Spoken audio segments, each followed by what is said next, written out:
Welcome to Burlap Teachers. Enjoy the video. You start by locking down the fundamentals: sensitivity, dead zone, and aim assist. Begin with a lower sensitivity so small stick movements equal predictable reticles. Once done, raise sensitivity in 10% increments until you can track smoothly. Change dead zone to a minimal stable value to avoid drift and choose medium or off aim assist to force skill development. Make sure to disable vibration and enable linear input if available so inputs map. Now you move into practice. Start with a structured warm-up: 5 minutes of tracking targets, 5 minutes of flicks, and 5 minutes of target switching in the practice range. Once done, hop into deathmatch for realistic timing and crosshair placement under pressure. Make sure to stick to one loadout and replicable settings so your nervous system adapts.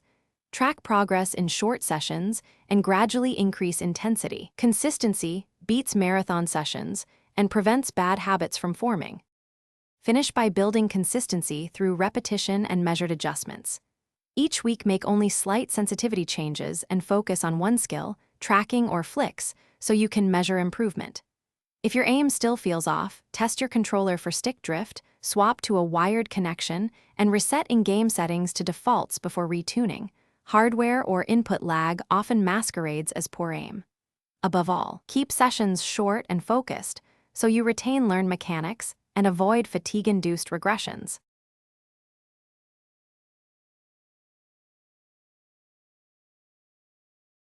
Thanks for watching. Consider subscribing if this video helped you.